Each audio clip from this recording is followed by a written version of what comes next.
grabar una vez y les voy a proyectar el libro. Bien, entonces, nosotros habíamos visto un método para calcular deflexiones, conocido como el método de la doble integración, que utiliza ecuaciones singulares básicamente. ¿Sí? Nosotros al principio del curso aprendimos cómo sacar esas ecuaciones que me definen el momento a lo largo de tramos. Y aquí pues ya vimos algunos ejemplos de cómo generar las ecuaciones para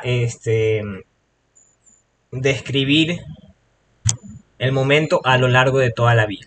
De acuerdo, a ver, ahora yo les quedé debiendo un ejemplo donde se presenta un momento puntual en algún punto no extremo de la viga. Entonces déjenme chequear si hay algún problema en los planteados aquí para resolverlo. Si no, yo tengo uno en una carpeta acá para revisarlo. Vamos a ver si hay alguno por aquí con un momento puntual. Aquí hay uno. Determina la ecuación de la elástica y la deflexión en un punto de aplicación del par.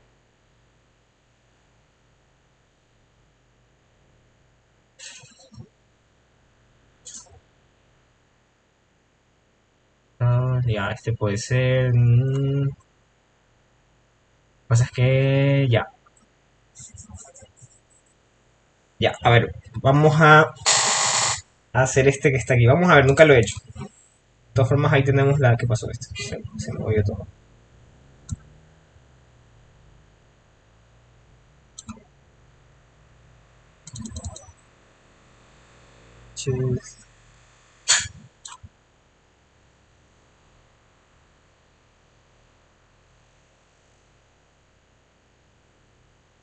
Aquí está. A ver, página 214. Ya, por si se mueve todo esto. Ya, entonces voy a copiar esto. Incluso voy a copiar la respuesta para ver si no sale la misma.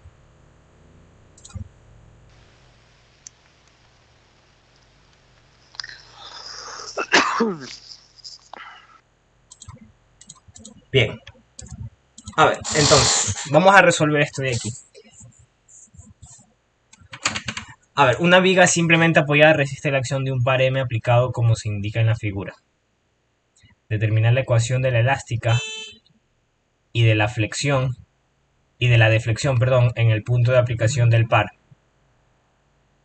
Después, poniendo A igual L y A igual 0.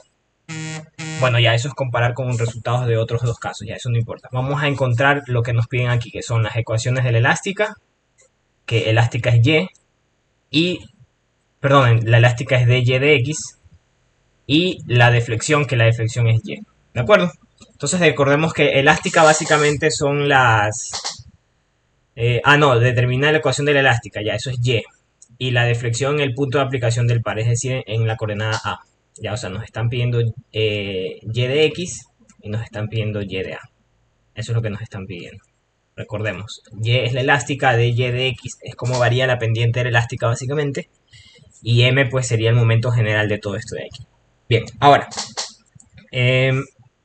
lo primero que hay que hacer pues es determinar las reacciones que vamos a tener aquí. Vamos a tener aquí una reacción, vamos a decir que este es el punto... vamos a decir que esta es la reacción A. Y esta aquí vamos a tener dos reacciones, BY y BX. Entonces BX es igual a 0. Eso ya lo sabemos, porque estas dos fuerzas se compensan y pues dan 0 y no tenemos nada más de fuerzas en X. ¿De acuerdo? En Y, para encontrar las dos reacciones en Y tenemos que plantear aquí una sumatoria de momentos. ¿Sí? Una sumatoria de momentos. Entonces, vamos a hacer una sumatoria de momentos alrededor de A igual a 0. O mejor dicho, como vamos a trabajar de izquierda a derecha, lo más fácil es encontrar la de A. Entonces vamos a plantear una sumatoria de momentos en B igual a 0. Vamos a decir que es positivo en sentido antihorario.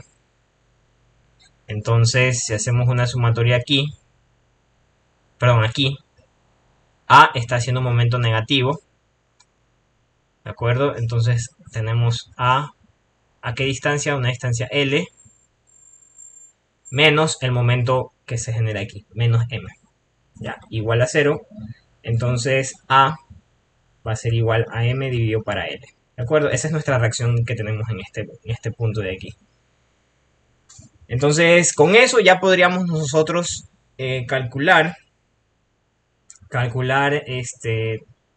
las, los momentos, ¿verdad? Vamos a empezar a hacer los cortes y con eso podemos empezar a resolver el problema. Entonces, voy a replantear mi viga.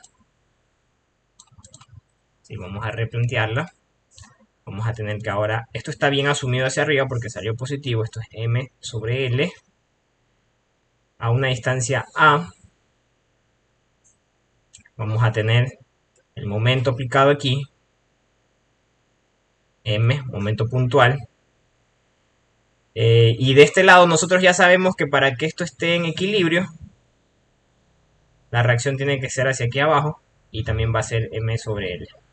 Es la única forma de que esto esté en equilibrio. ¿Estamos? Bien, ahora,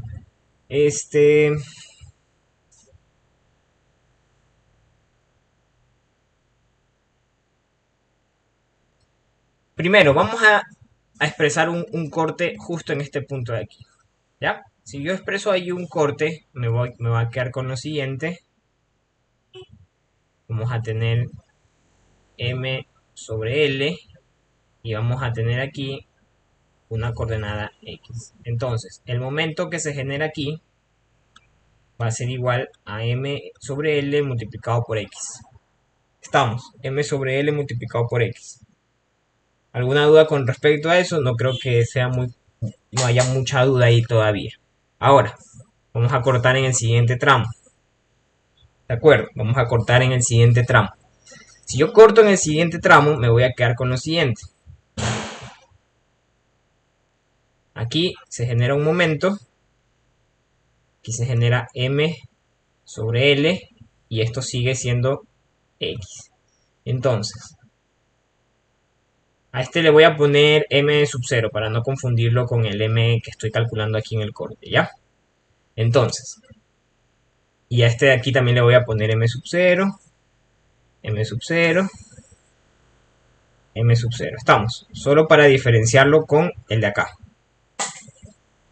Bien, entonces, este M que está aquí, el del corte, va a ser igual a M o L por X, pero hay que restarle este de aquí, pues, que está en el mismo sentido que el de acá, por lo tanto, del otro lado de la ecuación resta MO. ¿Ya? Entonces, fíjense, yo puedo sacar una ecuación común para todo en la viga. ¿Cuál sería? Pues sería la de acá. ¿Por qué? Porque esta contiene al de las primeras coordenadas. ¿Ya? Sin embargo, ¿qué ocurre? Momento MOXL menos M sub 0.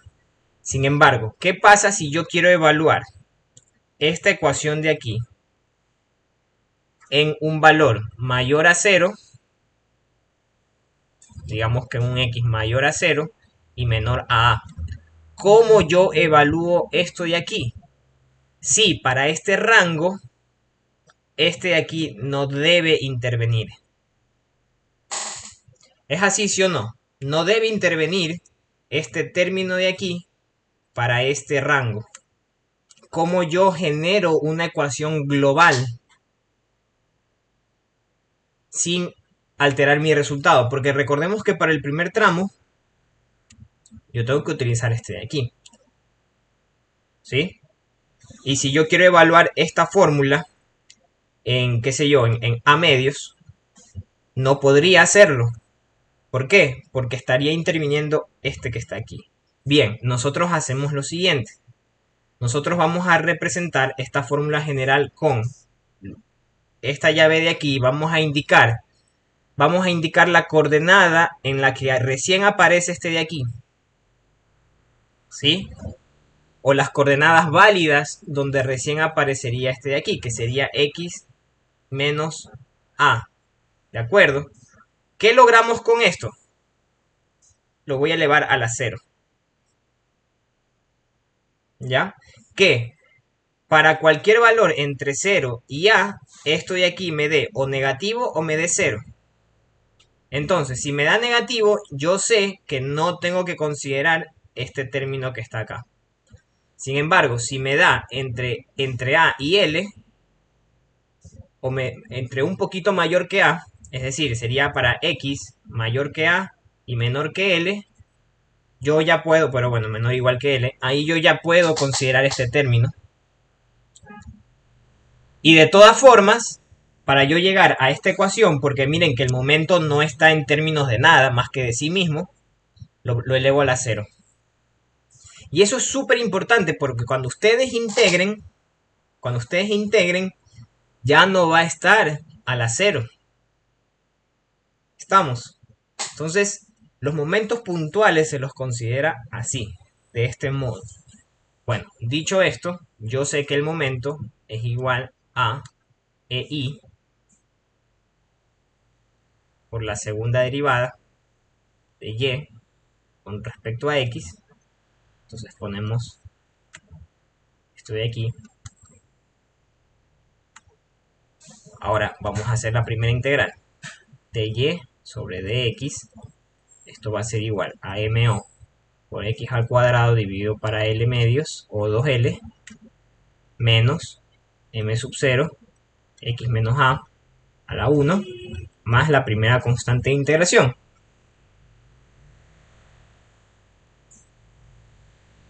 Luego tendríamos que EI por Y va a ser igual a M sub 0 X al cuadrado dividido para 6 veces L, perdón, X al cubo menos M sub 0 medios X menos A al cuadrado más C1X más C2. Esta es mi ecuación. Nada más tengo que encontrar que las constantes. ¿Sí? Esta ya es mi ecuación elástica. Bien, vamos a poner aquí las condiciones de frontera. Condiciones. Una pregunta en general antes de que continúe. Sí, dime. Eso de x menos a a la cero, o sea, siempre lo tengo que poner.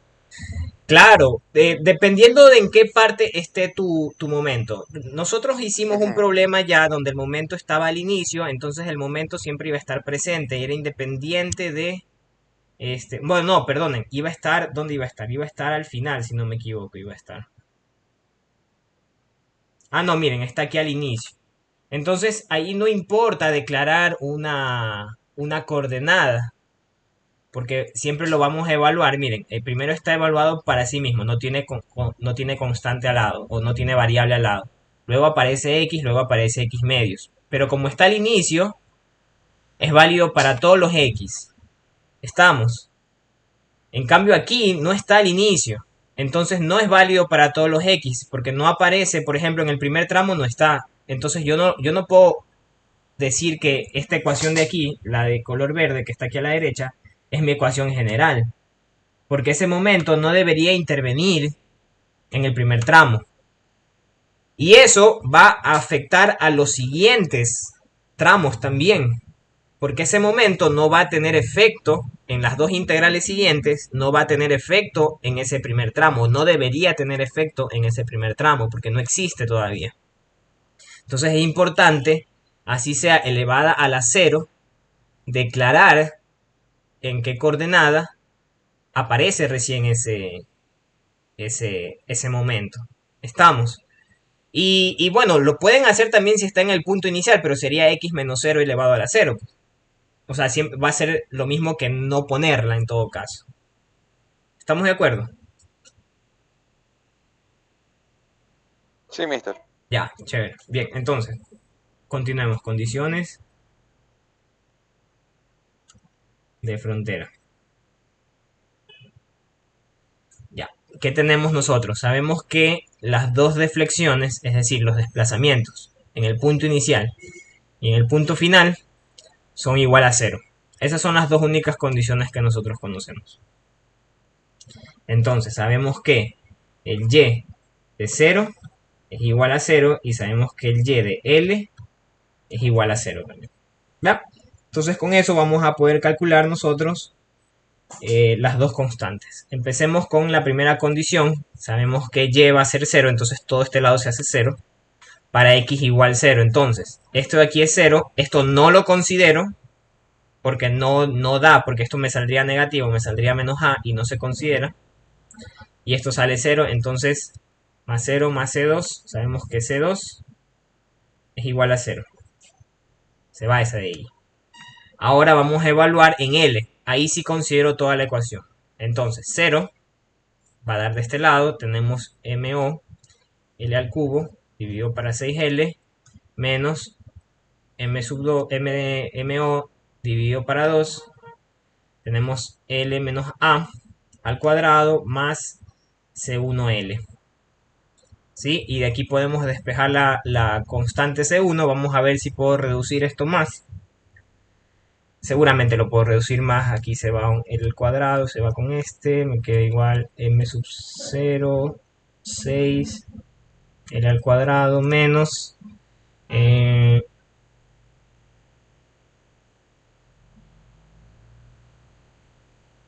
m2L al cuadrado más esto es un binomio. Sería dos veces, o sea, MO, L menos A, no, L por A. Sería MOLA menos MO medios por A al cuadrado. ¿Ya? ¿Está bien o me equivoco? Porque sería A al cuadrado más, perdón, menos dos veces A por B más B al cuadrado. Así es, ¿verdad? No me he olvidado de eso. Eso ya lo consideré ahí. Nada más que hay que considerar el signo de afuera. Entonces el primero es negativo, el del medio es positivo y el otro es negativo también. Ya lo multipliqué directo por el factor común de aquí afuera. Bueno, más C1 por L. Bien, este es el que hay que despejar. Entonces queda C1. Va a quedar igual a MO medios L al cuadrado menos MO sextos L al cuadrado menos MO L por A más MO2 al cuadrado. Y todo esto lo dividimos para L. Ya, entonces C1 queda igual a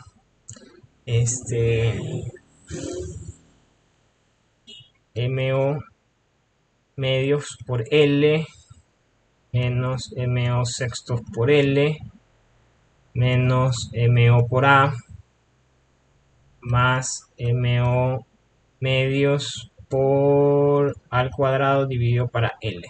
Ya, esto es C1. Entonces la ecuación completa me queda como está aquí, pero aumentado el C1 y multiplicado de hecho por X.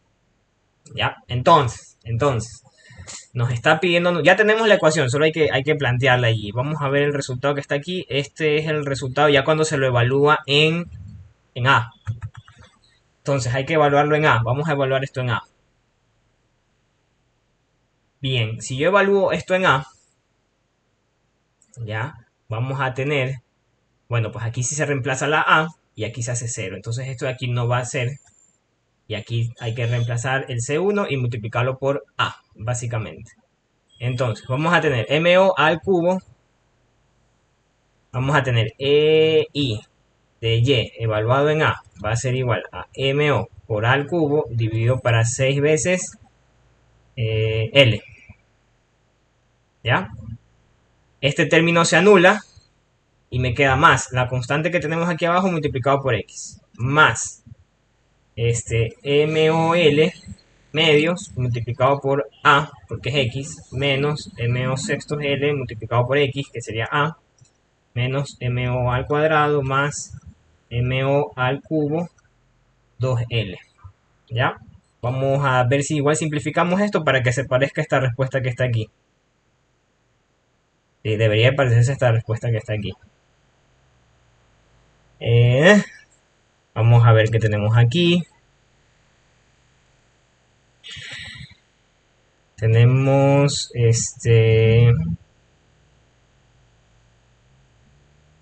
MO al cubo 6L. No, a ver, no sé cómo reducir esto más. Vamos a ver. Veamos los que tienen al cubo. Tendríamos.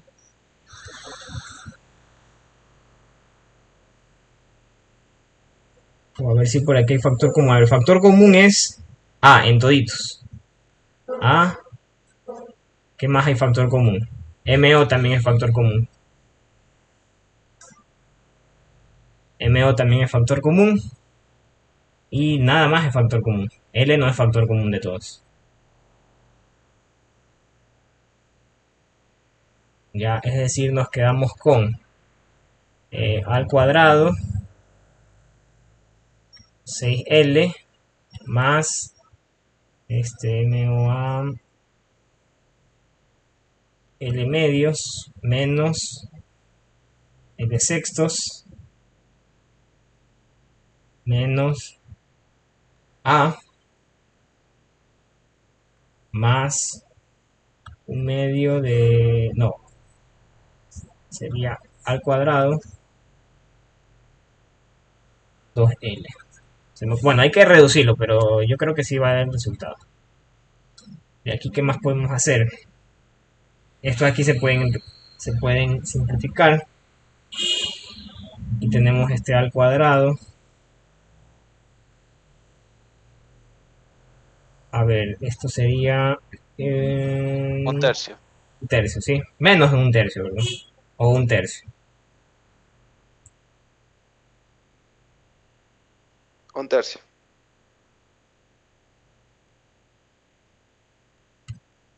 O L tercio sería. L tercio es. Ajá, el tercio. Menos A más al cuadrado sobre 2L. Ya de ahí no se me ocurre ahorita qué más hacer. No.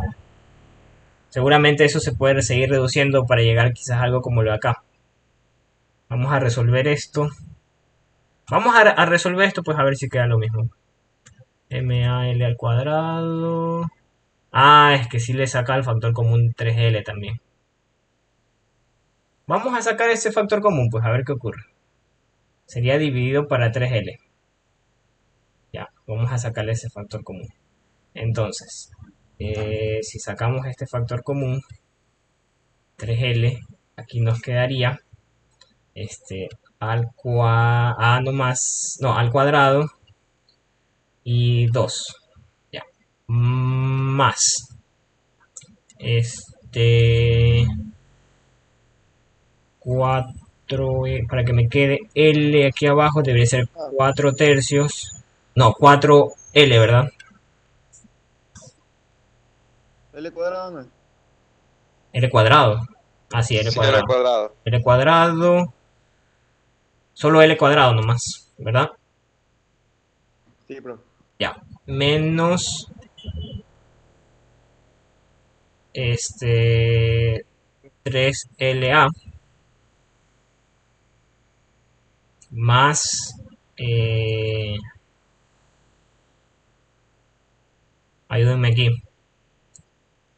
al cuadrado Es medio. ¿cómo? 3 medios, ¿verdad? Sí. Sí. 3 medios. Ya, entonces aquí tenemos 4 medios.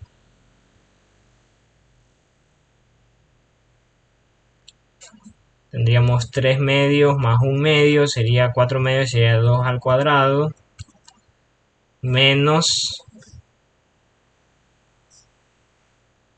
3LA más L al cuadrado. Ya, pero ahí está igual, ¿no? Sí, ahí está. ¡Ja! Ahí quedó igualito. Chévere. Ya, entonces está bien el resultado, está bien calculado. Este de aquí es el EI por Y, es decir, la deflexión, pero multiplicada por EI en A. Bien, entonces en realidad el resultado de aquí no me interesaba tanto como me interesaba el planteamiento que había que hacer. Estamos. El planteamiento era lo que para mí era importante. ¿Sí? Identificar que esos momentos puntuales van a seguir siendo puntuales. Entonces, es importante que de todas formas se reconozca en qué coordenada empiezan estos a afectar en la ecuación general. ¿Sí? Y aquí es importante jugar con las unidades. Porque me acuerdo que cuando yo expliqué esto, algunos no me pusieron el elevado a la cero. Entonces, no puede ser eso, porque tenemos nosotros momentos aquí. Entonces, fíjense en las unidades. Para que esto sea momentos, esto ya es momento. Entonces, esto es newton por metro. Coordenada X es metro, L es metro, entonces se eliminan y me queda newton por metro. Esto también es newton por metro, entonces esto de aquí no puede tener unidades, por eso va a la cero. ¿Ya? Luego, aquí. Luego aquí cuando integramos, esto de aquí en qué unidades tiene que estar. Revisemos. Tenemos newton por metro, ya multiplicado por metro cuadrado dividido para metro. Entonces es newton por metro al cuadrado. Ya, aquí también tiene que ser newton por metro cuadrado, por eso esto ya está a la 1, me va a dar metros, y esto es newton por metro al cuadrado. Y la constante C1 tiene que estar en newton por metro al cuadrado. Luego, C2, la constante C2, esto es newton por metro al cubo. ¿Sí? Tenemos newton por metro aquí. Metro al cubo sería newton por metro a la cuarta. Dividido para metro, newton por metro al cubo. ¿Ya? O newton por metro aquí. Y aquí metro al cuadrado, newton por metro al cubo. Estamos. La constante C1 que dijimos que está en newton por metro al cuadrado multiplicado por metro, newton por metro al cubo. ¿Sí? Ojo con las unidades. Las unidades siempre ayudan a identificar si hemos hecho bien la integración o si tenemos bien planteada la ecuación. Estamos. Súper importantes. Bien, ahora vamos a seguir con el estudio de la deflexión. Esta vez vamos a ver otro método. ¿Sí? El método que acabamos de ver utiliza las ecuaciones del momento. ¿De acuerdo? Ustedes las saben sacar, por supuesto. Hay ciertas consideraciones, como hemos visto, que hay que tener para identificar que hemos calculado bien esa ecuación completa del momento a lo largo de la viga. Si no, de todas formas, el análisis se puede hacer por tramos. Sin embargo, por tramos es más difícil sacar las constantes porque usualmente solo tenemos condiciones en los extremos. Entonces igual es siempre más fácil calcularlo con la ecuación completa. Bien, ahora, el siguiente método yo considero que es un poco más fácil. ¿Por qué? Porque utiliza las áreas. Y ustedes sí saben calcular las áreas porque hemos trabajado más calculando las áreas del momento. Es decir, la curva del momento. Entonces, ¿se acuerdan que nosotros sacábamos con el área de las cargas?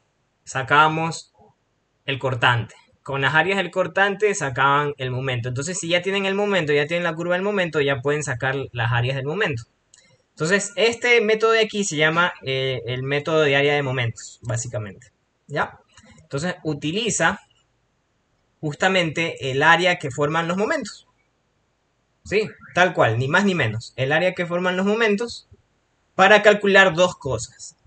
Calcular la pendiente, ¿sí? Y calcular la deflexión. Ahora, este método, a diferencia del otro, no nos calcula el desplazamiento Y a lo largo de toda la viga, sino que nos lo calcula en puntos específicos. Entonces también depende del tipo de problema. Si a ustedes le dicen directamente calcule a la mitad de la viga, lo más probable es que usar el método del área de momentos sea más sencillo que sacar toda la ecuación, por ejemplo.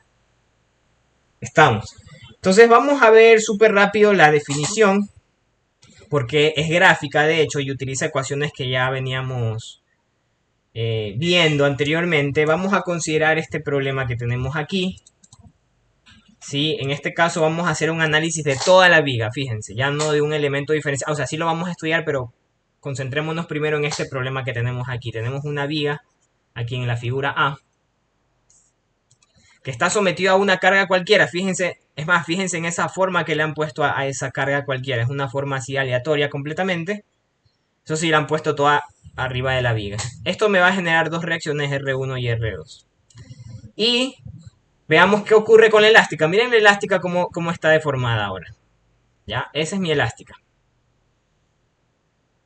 ¿Ya? Esa es mi elástica. Y lo que vamos a hacer aquí es trazar unas cuantas pendientes. Vamos a trazar primero dos pendientes largas. ¿Se recuerdan? Yo les mencioné qué es lo que mide la pendiente. La pendiente mide un ángulo, básicamente.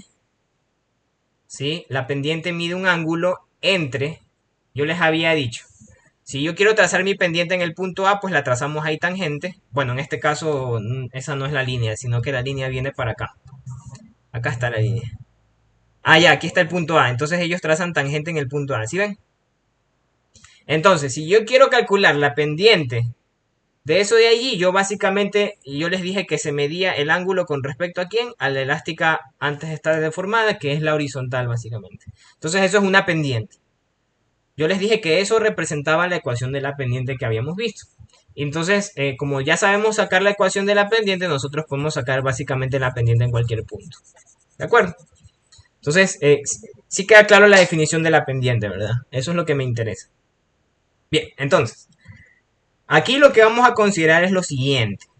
Miren, aquí hay 4 puntos que se han indicado. Se ha indicado el punto A, el punto B, el punto C y el punto D. Y por cada punto se ha trazado una pendiente. Aquí tenemos una pendiente que corresponde a la pendiente del punto A. En el punto B también se ha trazado una pendiente.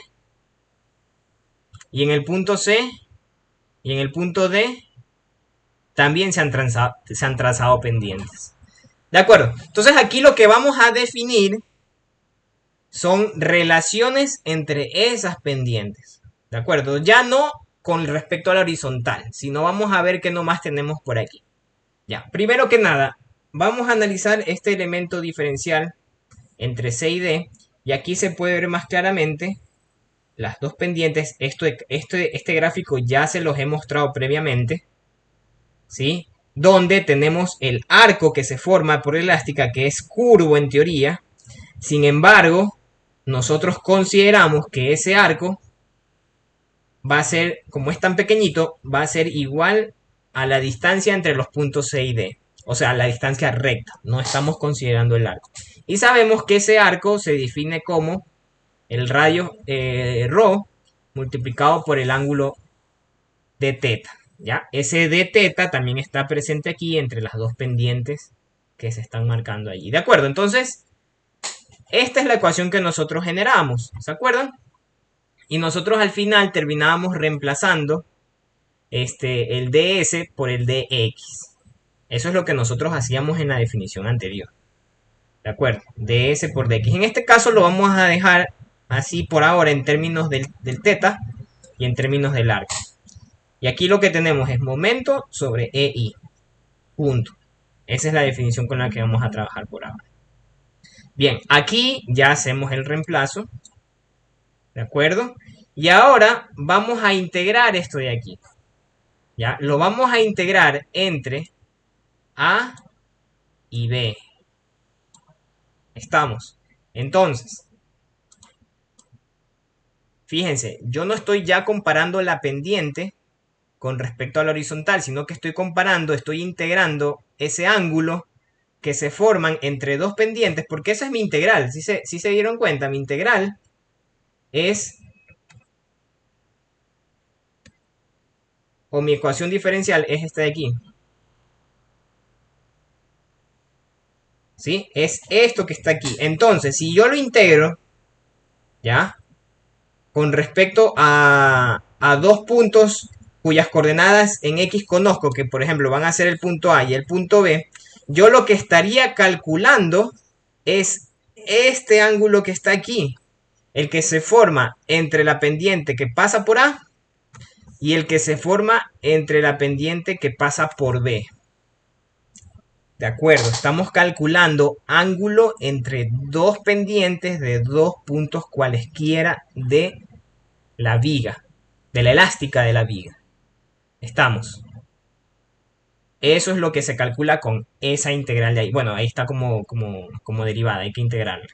Aquí está la integral. Entonces, yo estaría integrando el d teta entre un teta A y un teta B. Ese teta A y ese teta B es la pendiente de cada uno de esos dos puntos. Y esa es la que se mide con respecto a la horizontal, pues la que yo les había dicho. Sin embargo, no nos interesan esos valores específicos, sino que nos interesan los valores entre esas dos líneas inclinadas. Estamos. Y eso se define con esta integral de aquí, donde nosotros integramos el momento entre la coordenada del punto A y la coordenada del punto B. Nada más. Eso es lo que quiere decir.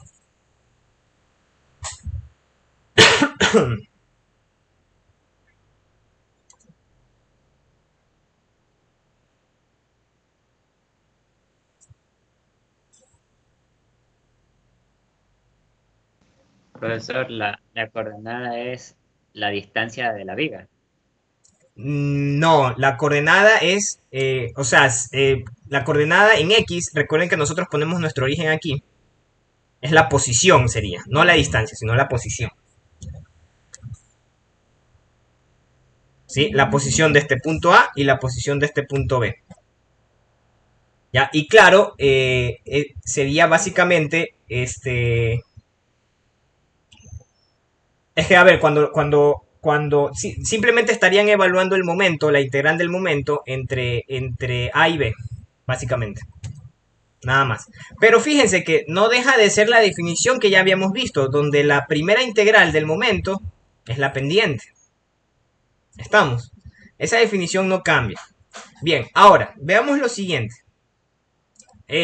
Luego volvemos a retomar esta ecuación de la pendiente. ¿Ya? Luego la retomamos. Vamos a seguirla, desarrollando para llegar a la siguiente definición. Miren esto que nos ponen aquí, dt, ¿ya? dt va a ser igual a x por d teta. Vamos a buscar dónde está aquí el dt, ¿ya? Miren, esto es dt.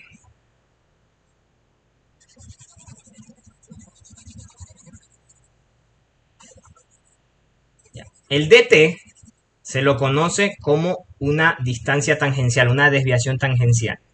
Esto es dt, ¿de acuerdo? Esta altura de aquí, que se mide entre la pendiente de un punto, ¿verdad? Y la pendiente que pasa por otro punto. Pero la distancia se mide en vertical siempre. Estamos, la distancia se mide en vertical. ¿De acuerdo? La distancia se mide en vertical. Y yo puedo decir que ese dt es igual a x multiplicado por d teta. ¿De acuerdo? Eso es eso de allí. Eso quiere decir ese dt. Estamos. ¿Cuál es x? X está aquí definido. Ya, X está allí definido. ¿Sí? Vamos a ver qué menciona esto sobre X. X, no sé si está... Bueno, yo les defino más rápido, que yo eso de ahí ya es más fácil para mí explicarlo.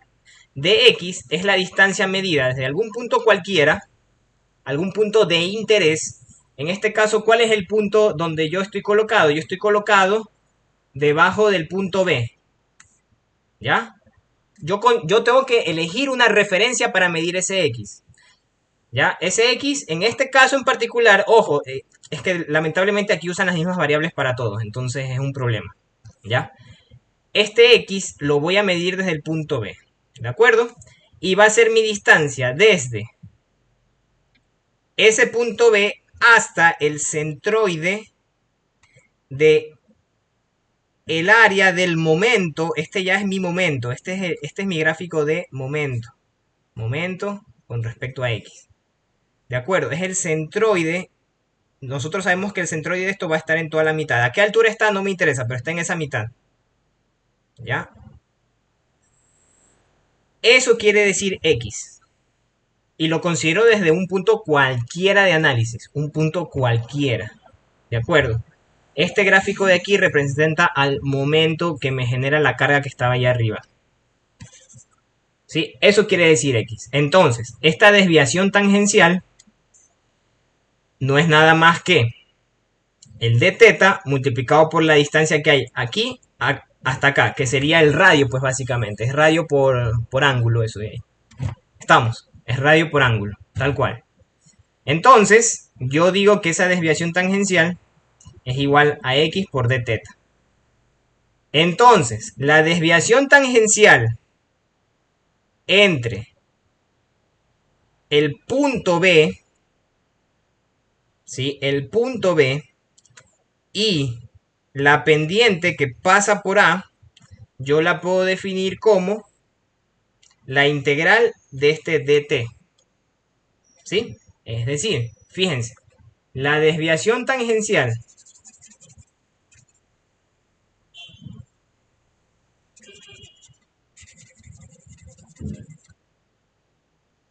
entre B esta vez. ¿Por qué? Porque mi pendiente está acá. Antes mi pendiente venía acá. Entonces mi referencia era esta. Pero ahora mi pendiente justo está en B. Entonces, desde el punto B, que pasa por su pendiente...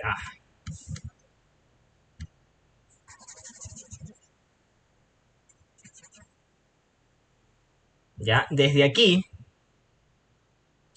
hasta yo llegar de forma vertical a la pendiente que pasa por A, ahí yo voy a medir mi desviación tangencial. Estamos, es desde punto a pendiente. ¿De acuerdo? Claro, aquí se mide de pendiente a pendiente porque para que ustedes entiendan que si nosotros integramos esto, va a ir aumentando, aumentando, aumentando, aumentando hasta llegar a este punto de aquí. Eso es todo lo que quiere decir esa definición. Entonces, yo integro justamente ese dt, por lo que la integral me queda así. Es x por dt. ¿Y en qué se parece a la integral de acá? Esta es la integral solamente de teta. Le vamos a aumentar el x a esa integral de allí. Entonces, me queda así. Fíjense que es casi parecida a la de acá, solo que no es el momento nada más, sino que tiene un x agregado. ¿Cuál es el x? Es la distancia hacia el centroide del área del momento entre esos dos puntos que yo estoy analizando. ¿Medidos desde dónde? Desde el punto B. Es importante que se entienda la notación que estamos calculando aquí, porque no es lo mismo decir la desviación tangencial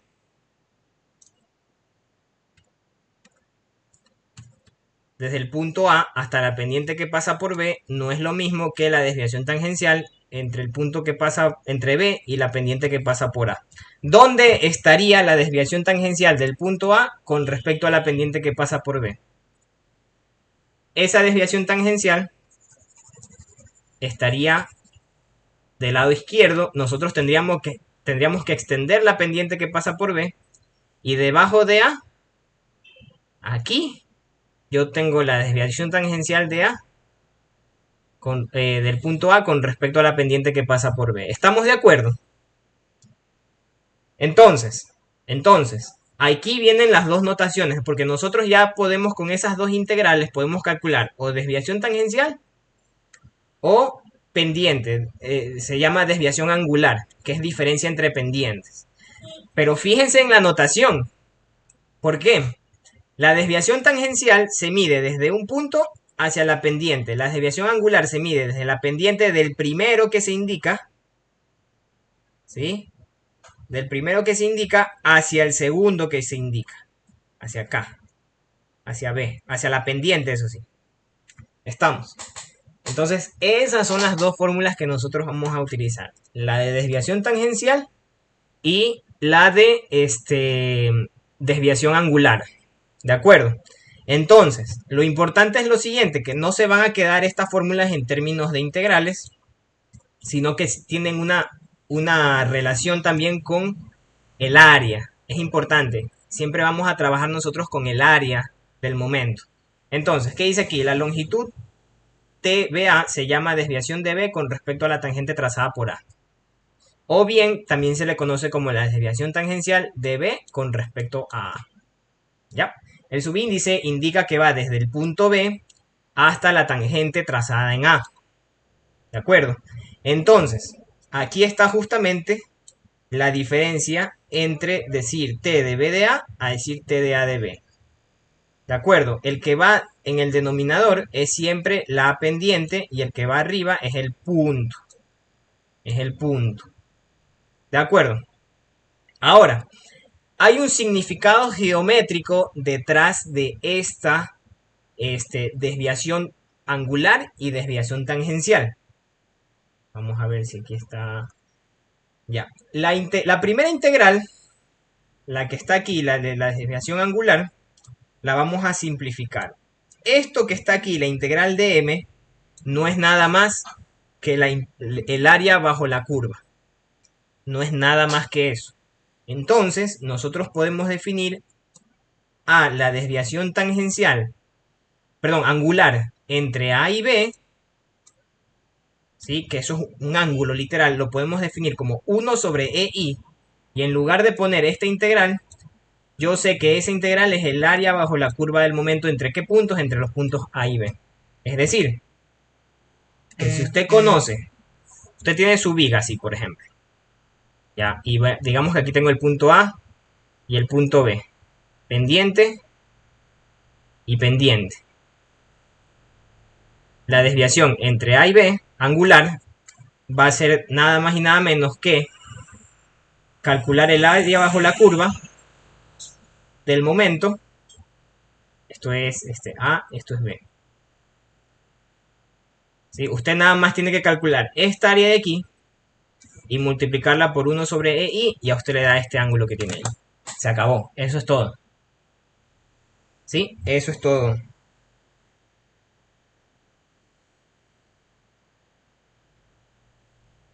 ¿De acuerdo? Área bajo la curva. Y esta sí es la fórmula que usted va a terminar utilizando, esta que está aquí, para encontrar desviación angular. ¿Ya? Bien, aquí hay unos teoremas. Dice que la desviación angular o ángulo entre tangentes trazadas a la elástica en dos puntos cualesquiera A y B es igual al producto de 1 sobre EI por el área del diagrama del momento flexionante entre estos dos puntos. Lo que les estaba diciendo justamente. Bien, ahora resulta que la otra integral, la de la desviación tangencial, también tiene un significado físico que se puede despejar para que sea más sencillo. Esto va a ser, miren, esta porción es exactamente igual. ¿Ya? Pero le añadimos XB. ¿Qué es XB? Es la distancia hacia el centroide del área, ¿sí? Del área del momento entre esos dos puntos, medida desde ¿dónde? Desde el punto B, es decir,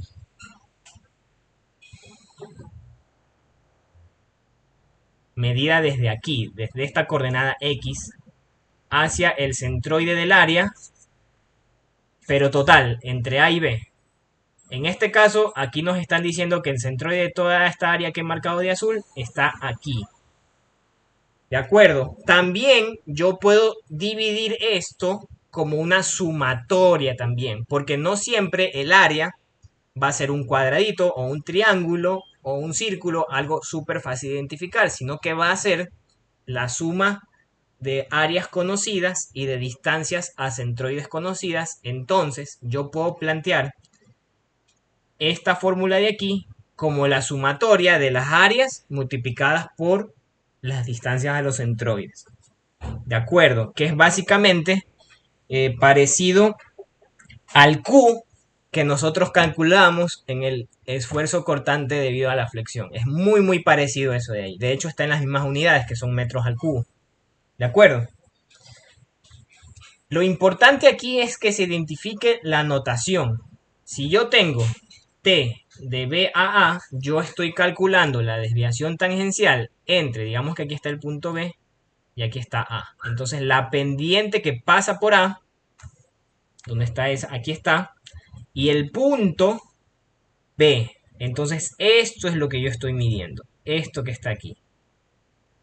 Y la distancia al centroide, vamos a ver esta es mi área, este es mi diagrama de momentos, perdón, MX, esta es toda mi área, aquí está el A, aquí está el B, y esta es mi área. Y su centroide digamos que está acá. Yo voy a medir este centroide desde el punto B. Esa es mi notación. Si yo pongo T de A de B, es al revés. Lo voy a hacer de otro color. Sería yo estaría midiendo mi distancia desde A hasta la pendiente que pasa por B. Esto es T de A de B. Y la distancia al centroide tendría que ser XA. Estamos, siempre se va a utilizar la del punto. La del punto. El área va a ser la misma, porque ahí no hay de otra. Pues el área entre A y B es lo mismo que el área entre B y A. Pero esta vez la distancia al centroide la mediré desde A. Es decir, esta que está aquí. Muy importante eso, esa es la diferencia de las notaciones. Entonces, ¿qué dice aquí? La desviación tangencial de un punto B con respecto a la tangente trazada a la elástica en otro punto cualquiera A en dirección perpendicular a la inicial de la viga, es decir, vertical, es igual al producto de 1 sobre EI por el momento con respecto a B del área de la porción del diagrama de momentos entre los puntos A y B. Es un momento que genera un área. Es área multiplicado por brazo de palanca. ¿Ya? Entonces, por eso dice el momento con respecto a B del área de la porción del diagrama de momentos entre A y B. O sea, es el área entre A y B multiplicado por la distancia con respecto a B del centroide de esa área. Estamos. Entonces, esto de aquí también nosotros podemos definir en forma de esto signos para las desviaciones tangenciales. Cuando la desviación tangencial, ¿sí?, es positiva, ¿sí?, la tangente queda debajo del punto. ¿Sí? ¿Y por qué decimos que esto es positivo? Porque vamos sumando criterios, vamos utilizando siempre el mismo criterio. ¿Qué tipo de deflexión es esta de aquí? Esta es una deflexión, carita feliz, es una deflexión positiva. Entonces, la pendiente queda debajo del punto. Entonces vamos a decir que esa deflexión positiva genera una desviación tangencial positiva también. Aquí tenemos el efecto de carita triste, entonces sabemos que el momento es negativo. La deflexión también va a ser negativa, porque carita triste. Y la desviación tangencial, en este caso, la tangente está arriba del punto B, vamos a decir que así es negativo. Estamos. El punto queda debajo de la tangente. Si el punto queda arriba es positivo, si el punto queda abajo es negativo. ¿De acuerdo? Déjenme ver si hay signos con respecto a la desviación angular. Déjenme chequear. Sí, también hay signos con respecto a la desviación angular.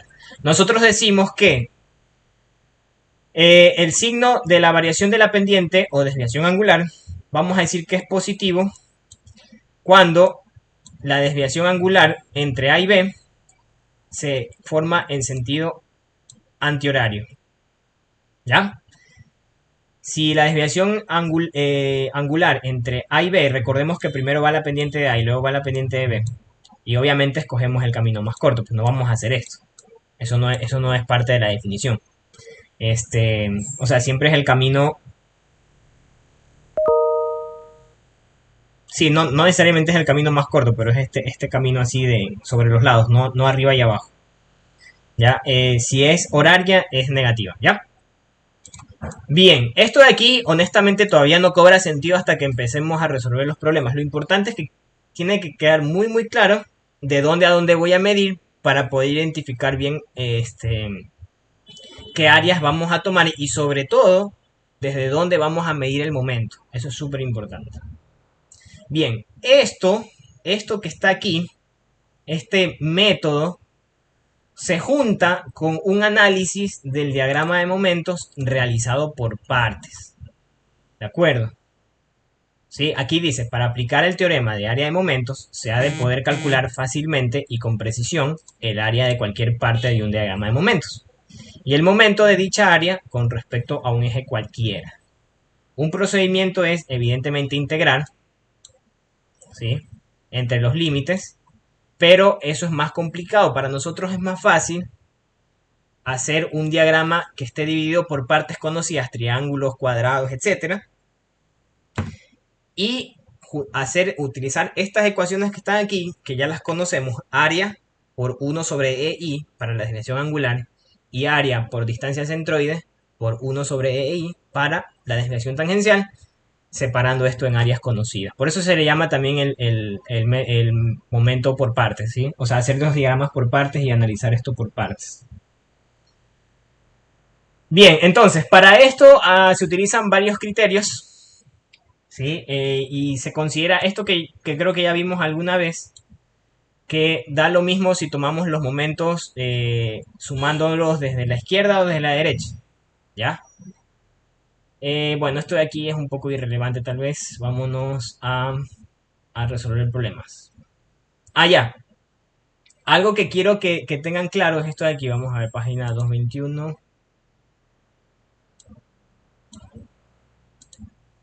Esto de aquí a nosotros nos permite resolver los problemas un poco más fácil si ya entendemos. Porque nosotros vamos a tener que calcular diagramas de momento de diferentes mezclas de cargas.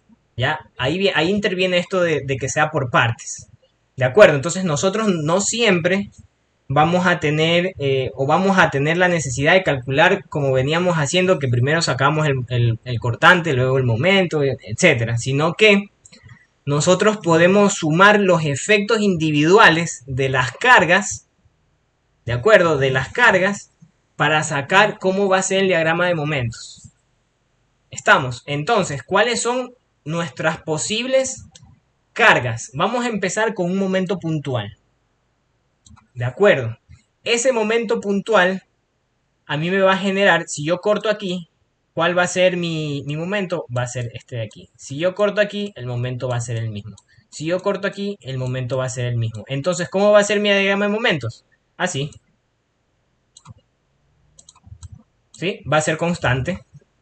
Cuya altura va a ser menos c, siempre y cuando el momento esté en este sentido. Por supuesto, si el momento está en el otro sentido, mi altura va a ser c positiva. Que c es el valor del momento en el extremo, nada más.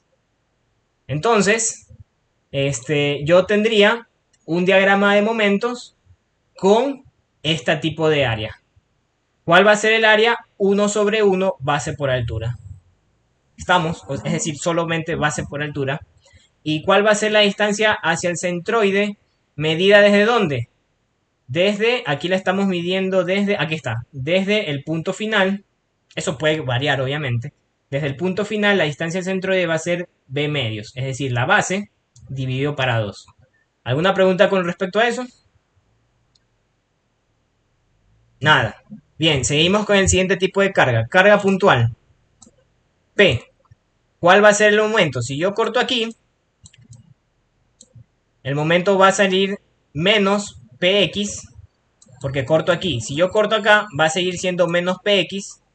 Si yo corto aquí, va a seguir siendo menos px. ¿De acuerdo? Solo que ese x va aumentando, por supuesto, hasta llegar a ser L. Entonces, ¿cuál va a ser el momento en el extremo de aquí? P por L. Aquí está, sale negativo simplemente por la dirección de la carga P que está hacia abajo. ¿Ya? Entonces, la altura máxima de este triángulo va a ser menos P por L. Y la base va a ser L, por supuesto. ¿Ya? ¿Dónde está ubicado el centroide de esta área medido desde el borde derecho? Está ubicado a 1/3 de la base. ¿Y cuál es el área de esto de aquí? 1/2 de la base por la altura. Miren cómo van incrementando estos de aquí. ¿Sí ven cómo van incrementando? Siguiente tipo de carga. Ya tenemos ya no carga puntual, sino carga distribuida. ¿Cuál va a ser el momento en cualquier punto? Menos W medios por X al cuadrado. ¿Sí? Donde sea que yo corte, este va a ser el momento. Por lo tanto, ¿cuál va a ser el momento máximo? Evaluándolo en ¿dónde? En L. Ese momento máximo va a ser la altura máxima de esta área que está aquí. ¿Sí? Entonces va a ser menos WL al cuadrado dividido para 2. ¿Ya? La base va a seguir siendo L. El área, miren cómo va incrementando esto. Primero es 1 sobre 1, 1 sobre 2. El área es 1/3 de base por altura. Y la distancia al centroide medida desde el borde derecho es un cuarto de la base. ¿Sí ven cómo va incrementando? Un medio, un tercio, un cuarto. Aquí 1/1, un medio, un tercio. La siguiente carga que podemos tener es una carga variable, ¿sí? Uniformemente variada, o sea que en línea recta. ¿Cuál va a ser el momento en cualquier punto donde cortemos? Está definido por esta ecuación. Ya sería de grado 3. ¿Por qué? Porque el x está al cubo. ¿Cuál va a ser la altura máxima de el área del momento? Que se va a generar, por supuesto, en la coordenada L. Va a ser menos WL al cuadrado dividido para 6. ¿Sí? Sale L al cuadrado porque ya se divide con esta L de acá. Pero no deja de ser de tercer grado. ¿Ya? No deja de ser de tercer grado. Estamos. La base va a seguir siendo L. ¿Ya? El área, el triángulo era un medio. El de segundo grado era un tercio. El de tercer grado es un cuarto de base por la altura. Y la distancia al centroide de esta área va a ser igual a un quinto de la base. Estamos. Entonces, por eso se llama por partes, porque nosotros vamos a identificar casos. Vamos a identificar casos y vamos a graficar las áreas para cada uno de esos casos. Nosotros podemos decir, digamos que tenemos tanto una carga puntual como un momento puntual. Entonces, el diagrama del momento que me va a salir es la suma de este de aquí más este de aquí. Eso quiere decir, ¿de acuerdo? Eso quiere decir, las definiciones que están aquí más arriba, yo las voy a retomar luego cuando ya veamos ejemplos porque es más fácil entenderlas con ejemplos. Por ejemplo, que el momento varía según esta ecuación, una constante k por x a la n. ¿Sí? Este es el momento, el efecto del momento flexionante. Luego tenemos que el área es 1 dividido para n más 1 multiplicado por BH. Es decir, ¿qué es lo que tenemos aquí? Pues, ¿sí? Aquí, el área. ¿Sí ven? Eso es lo que estamos diciendo. Es 1 sobre n más 1.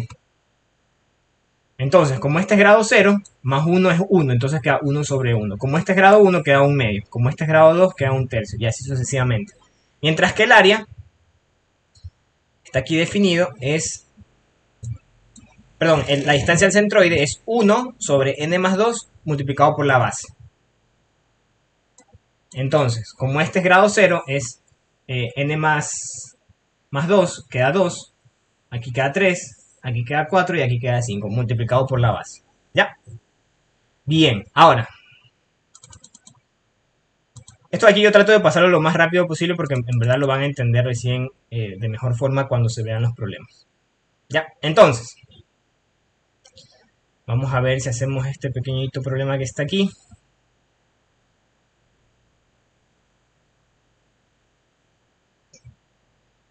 Bien,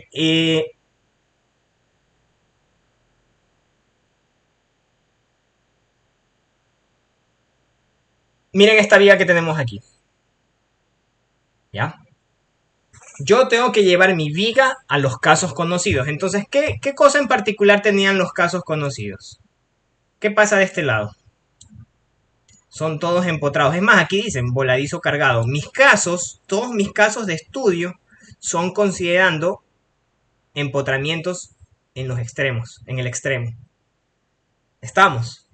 Entonces, yo tengo que analizar, tratar de analizar mi viga, no importa qué tipo de problema sea, lo tengo que tratar de analizar como un empotramiento en uno de los lados. De hecho, no importa el lado, es más, no importa en qué punto de la viga yo decido colocar un voladizo. ¿Sí? Así es el método. Así de fácil es el método. Entonces, veamos este caso que tenemos aquí. Yo tengo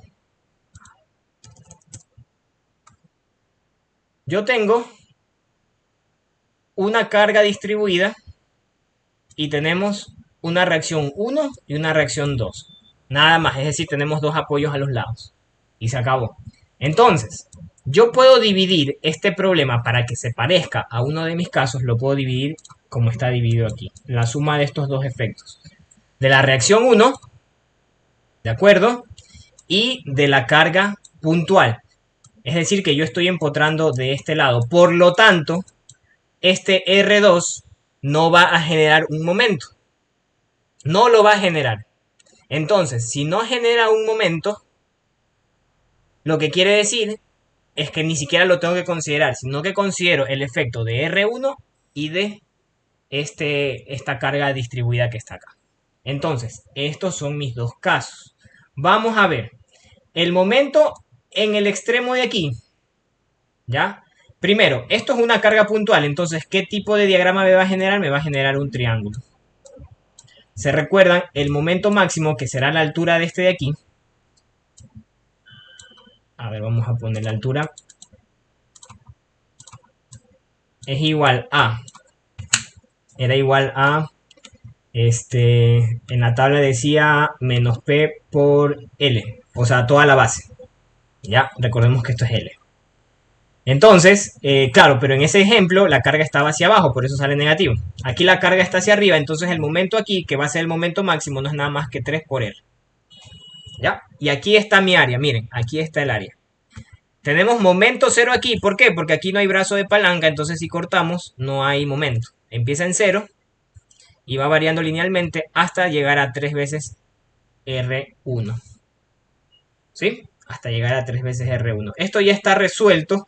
Entonces aquí ponen el valor de una vez, que es 600 Nm. ¿Ya? Ese es mi valor aquí. Ya, se acabó. Ahora, el efecto de esta carga de aquí. ¿Ya? El efecto de esta carga de aquí. Aquí tenemos esta pequeña porción donde no hay carga, entonces mi problema va desde aquí hasta acá. ¿Sí? ¿Cuál va a ser el momento máximo en este punto?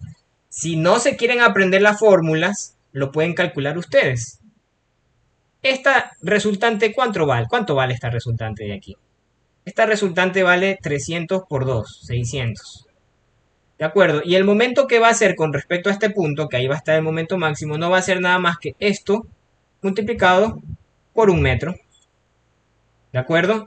Si mi momento aquí por defecto lo pongo con este signo, ¿verdad? Que esa es la convención de signos. Yo voy a tener que la sumatoria de momentos igual a 0 va a ser igual a, vamos a decir positivo para acá, m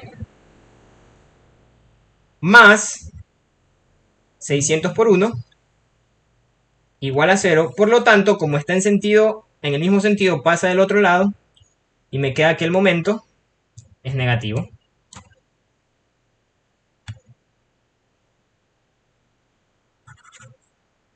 ¿Sí? El momento es igual a menos 600 Newton metro.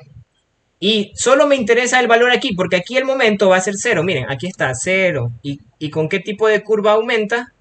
Esto es carga distribuida. Esto aumenta con grado 2. Entonces esto tiene grado 2. ¿Ya? Eso tiene grado 2. Bien, entonces, fíjense que un momento es negativo y el otro es positivo. Entonces, básicamente nosotros si restamos ambas tenemos un área parecida a esta, pero tendríamos que, como quien dice, rotarla para que me dé el área como corresponde, que sería así. Este es mi momento resultante. Ahora, yo les pregunto a ustedes, ¿qué es más fácil analizar? El momento resultante con esta área rara que no podría jamás dividirla es muy difícil integrar eso si no conocemos la curva.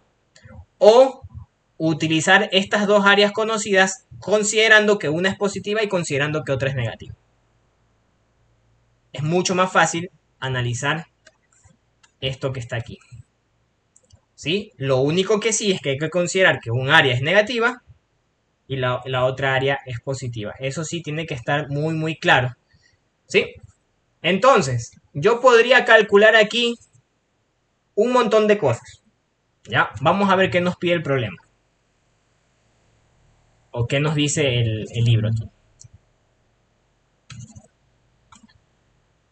Ya, aquí nos dicen calcular el momento del área del diagrama. Es decir, nos están pidiendo, miren, aquí no nos están pidiendo, por ejemplo, no nos dicen que calculemos esto de aquí. Área entre A y C multiplicado por el centroide C. No nos piden que calculemos ni desviación tangencial, ni tampoco nos piden que calculemos desviación angular. Ya, no nos los está pidiendo. Esto sería área entre A y C. No nos piden ninguna de estas dos cosas, sino que nos piden que calculemos el momento del área. Entonces, ¿cuál es el momento del área? El momento del área es esto que está aquí. ¿Ya? ¿Qué nos dicen? Calcular el momento del área del diagrama de momentos. Obsérvese que ya. Aquí dice, con respecto al punto C.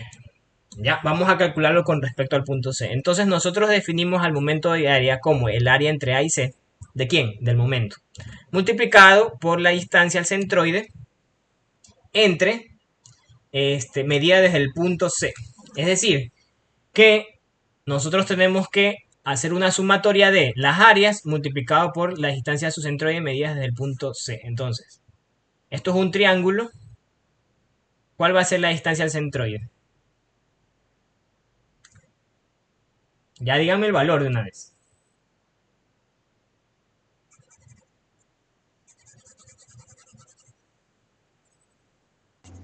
1. 1 metro. Ah, 1 metro. 1 metro. Ya. Y aquí díganme la distancia al centroide de esta de aquí. ¿Esta es de qué grado es? Esta es de grado 2. Ya. Si de grado 1 es 1/3 de la base, de grado 2 va a ser 1/4 de la base. ¿Ya? Entonces, la base en este caso no son los 3 metros, son solo 2 metros. 2 metros. 2 metros. Entonces, esto de aquí va a ser 0,5 metros, que es 1/4 de los 2 metros. Ya tenemos las dos distancias. Entonces, también necesitamos las áreas. El área del triángulo de aquí es sencilla. Es la base, que son 3 metros. 3 metros de base, multiplicado por la altura, que es 600 newton metros, dividido para 2. ¿Ya? Es decir, a ver, lo voy a dibujar aquí, que no se vea. Entonces, miren, vamos a hacer las sumatorias de áreas por los X. Entonces, el primer área es un triángulo, es un área positiva. La base es 3, la altura es 600, lo dividimos para 2. Y la distancia al centroide medida desde el punto C es igual a 1 metro.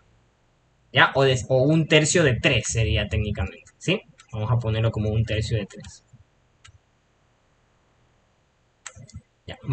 Ya que hay que restarle la otra área. Podemos ponerle más y decir que el área es la altura, que es negativa, menos 600, multiplicado por la base. La base aquí es 2 metros solamente. 2 metros. Miren dónde está la carga. 2 metros. ¿Ya? De grado 1 es 1/2 de base por la altura. De grado 2 es 1/3 de base por la altura. ¿Ya? Entonces, el área va a ser igual a base, que es 2, por la altura, que es menos 600, dividido para 3, multiplicado por 1/4 de la base, que es 2. ¿De acuerdo? Y eso es exactamente lo que está definido aquí. Entonces, el momento de área de el área entre A y C con respecto al punto C es 700 newton por metro al cubo. Es decir, si yo quiero calcular la desviación tangencial entre el punto C y la pendiente que pasa por el punto A, nada más tengo que multiplicar esto que ya calculamos por 1 sobre EI. Y esta desviación tangencial debería estar en metros. Ya, debería estar en metros eso. Bien. ¿Alguna pregunta? ¿Alguna pregunta? Ese es el método. ¿Sí? Ese es el método. Bien, vamos a ver si aquí hay problemas ilustrativos. Vamos a hacerlo en el cuaderno. Sí, este método siempre se entiende mejor con los problemas. Es bastante complicado tratar de entenderlo solo con las ecuaciones, porque esto de dónde estoy midiendo, a dónde estoy midiendo o cómo aplicar las ecuaciones, pues es bien complicado, ¿no? Así a primeras. Pero de hecho es mucho más sencillo y la mayoría de estudiantes termina utilizando este método que tratar de sacar las ecuaciones, que es bien complicado. ¿Sí? Sobre todo cuando nos damos cuenta que el área que nos da las ecuaciones, primero que las ecuaciones, dependiendo, ya saben, algunas tienen truco para sacar las ecuaciones, hay que hacer ahí algún artificio. Acuérdense de esa carga distribuida. Había que aumentar la carga distribuida y ponerle una carga distribuida negativa. Imagínense. Entonces, eh, usualmente este método es mejor. A ver, dice, calcular el momento con respecto al apoyo izquierdo del área de momentos flexionantes de la viga de la figura que está aquí. Ya, a ver, calcular el momento con respecto al apoyo izquierdo. Ya, con respecto al apoyo izquierdo. Ya, entonces, primero que nada, donde ustedes vayan a empotrar no tiene que ver absolutamente con nada con respecto a dónde el problema les pide que tienen que calcular los momentos. Estamos, sean libres de poner su empotramiento ficticio donde ustedes consideren. Si bien aquí nos dicen que hay que calcular el momento con respecto al apoyo izquierdo, no necesariamente tenemos que empotrar en el punto A. Yo puedo empotrar donde quiera. Ahora díganme, ¿dónde empotrarían ustedes este problema? Recordemos que hay que tratar de que los problemas individuales se parezcan a los problemas de la tabla. Les voy a poner otra vez la tabla.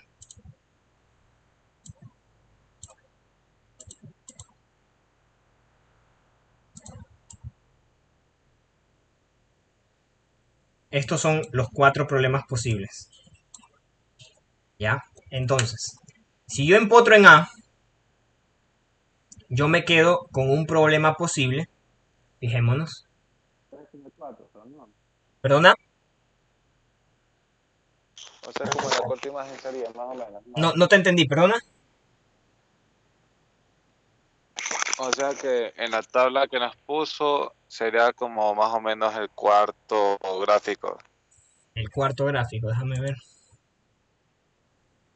Tú tienes que hacer coincidir todas las fuerzas que ves allí con un problema de los de la tabla. Entonces tienes aquí 3 cargas posibles, ¿verdad? ¿Ya? Entonces, si yo empotro en A, por darte un ejemplo, ya sabemos que este no va a ser momento, entonces ni lo consideramos. Entonces yo me quedaría con esto de aquí y me quedo con esto de aquí. Ahora, de estos dos, solo este se parece a un problema de la tabla, que sería el de acá, el de aquí.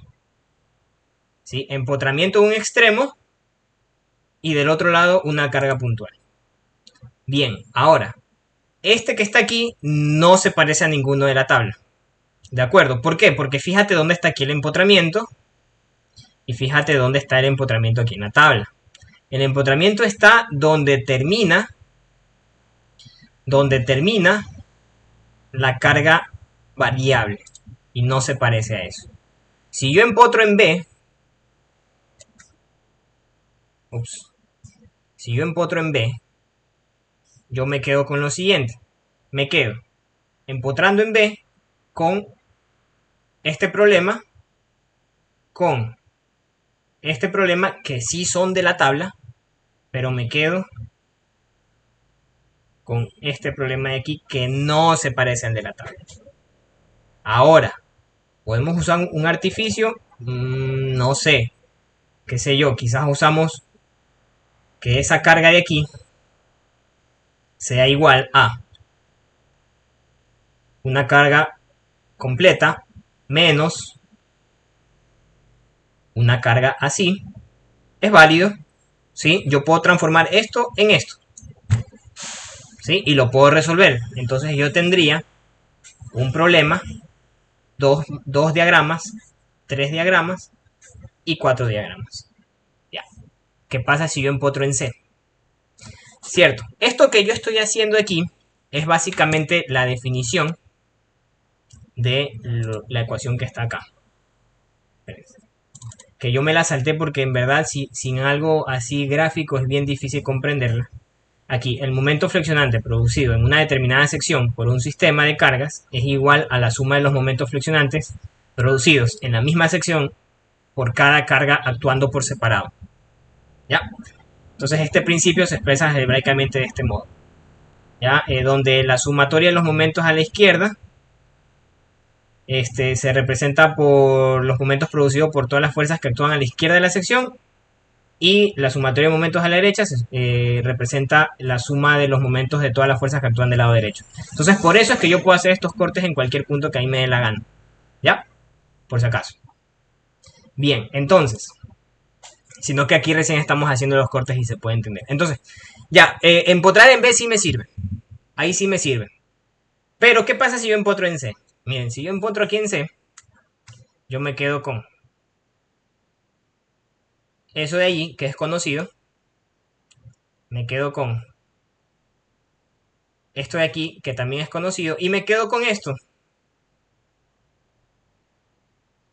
que también está en la tabla. ¿Sí? También está en la tabla. ¿De acuerdo? Entonces, este es el que vamos a utilizar. Vamos a sumar estos tres efectos. Claro, algunos serán positivos, algunos serán negativos, pero esa suma es algebraica en todo caso. ¿Ya? Bien. Comencemos. Entonces, empecemos por la reacción 1. ¿Ya? La reacción 1, vamos a tener una porción de viga. ¿Ya? Y vamos a tener el empotramiento de este lado. Este va a ser mi punto C. Eso ya lo habíamos dicho. Ya, punto C. Aquí está. Punto C. Entonces, vamos a tener aquí la reacción R1, que ya tiene valor, que es de 300 newtons. ¿Ya? ¿Qué distancia tenemos aquí? Entre la reacción y el punto C tenemos 2 metros y 3 metros, 5 metros.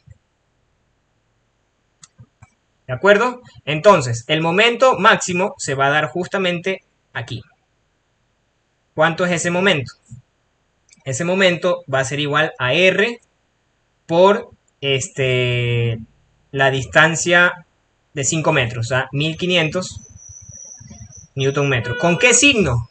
Alguien dígame con qué signo va ese momento. Recordemos que nosotros implícitamente estamos, como quien dice, cortando aquí, poniendo un momento para acá. Entonces, como este está opuesto, en la ecuación tienen signos diferentes, pasa al otro lado con positivo y queda con el mismo signo ambos, es decir, positivo. ¿Ya? Entonces, 1500. Perfecto. Ya tenemos. ¿Y cómo va a variar este momento? Si yo hago un pequeño diagrama del momento de esto de aquí, vamos a tener aquí el punto inicial, vamos aquí a tener el punto C y va a ir aumentando desde 0 hasta llegar a 1500. ¿Ya? Ese es el diagrama de momentos para esta carga de aquí. Vamos con la siguiente carga. Tenemos empotramiento aquí. Tenemos la misma viga.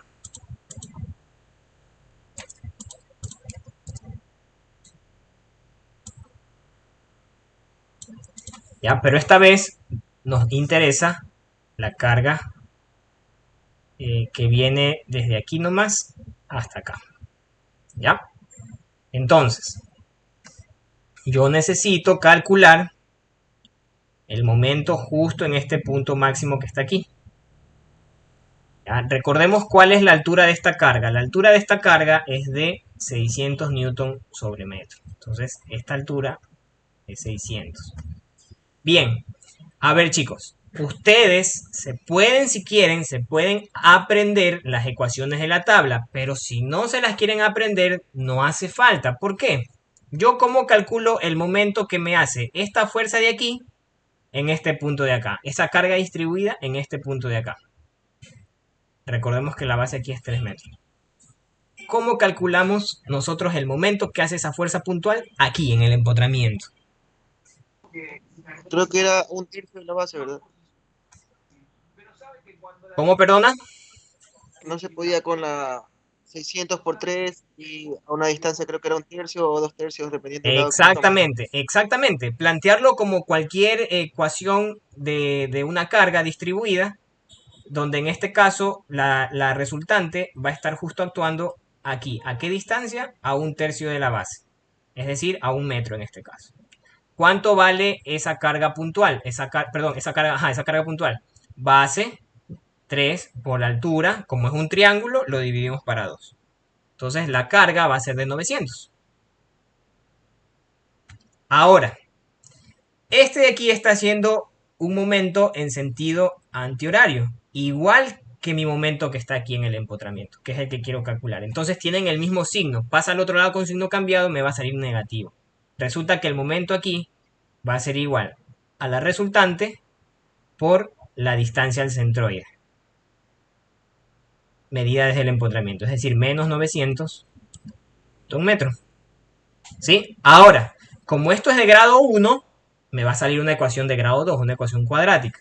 Entonces el diagrama del momento va a estar aquí. Recordemos que lo de aquí es base 5 y este es base 3 metros nomás. Aquí es 2 metros.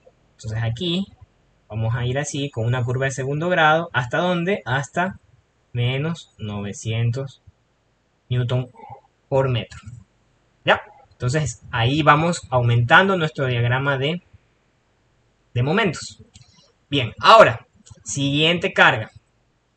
Yo empotro en C mismo, pero, ahora mi viga está de este lado. ¿Ya? Está de ese lado. Entonces mi empotramiento está acá. Sigue estando en C el empotramiento. Y aquí yo tengo una carga hacia arriba, que es la otra reacción. Esta reacción es de 600 newton y está a un metro. 600 newton y está a un metro. Entonces mi momento está aquí. Como están en sentidos opuestos los momentos, quiere decir que me va a salir negativo. Y este momento, aquí, va a ser igual a 600 por 1, 600 newton por metro. Estamos. Entonces es positivo. ¿Ya? Entonces aquí hago mi diagrama. Aquí va a estar 600. Y como es de una carga puntual, va a bajar hasta ser 0. Un metro. Este es mi diagrama de momentos. Ahora, ¿qué nos pide el problema?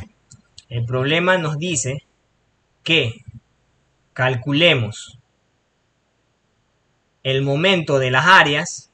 Ya tenemos nuestras áreas.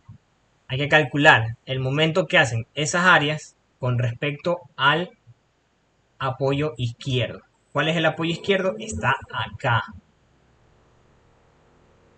Entonces, yo tengo que medir la distancia a los centroides de esta área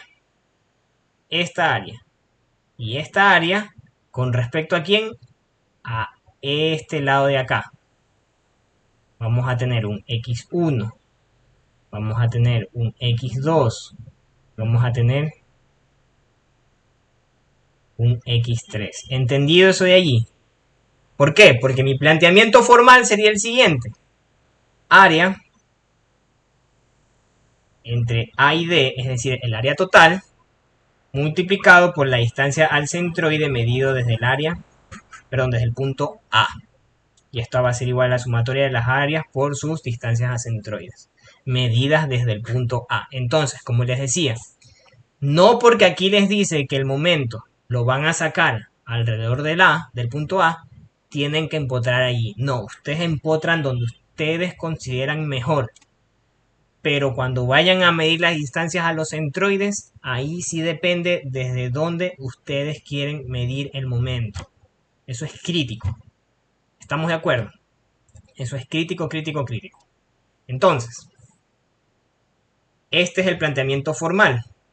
Si yo quisiera calcular la desviación tangencial, quizás entre los dos extremos, yo tendría que plantearla como la desviación tangencial entre A. ¿Por qué entre A? Porque estoy midiendo desde A hasta la pendiente que pasa por el punto D. Y va a ser esto multiplicado por 1 sobre X. Estamos. En este caso no nos piden eso, nos piden el momento directamente. ¿Ya? Solo el momento nos están pidiendo.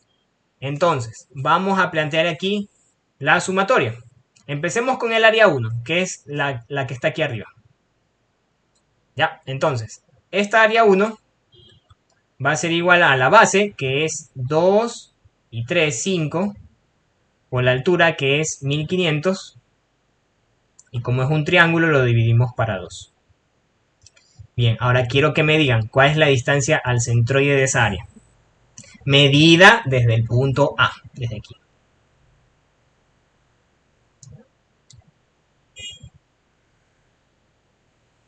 Dos tercios de la base. Exactamente, 2/3 de la base. Es 1/3 de la base medida desde aquí, pero nosotros estamos midiendo desde acá. Entonces, 2/3 de la base 5. Ya, ahí está. Más, vamos a aumentarle esta área pequeñita que está aquí, ¿ya?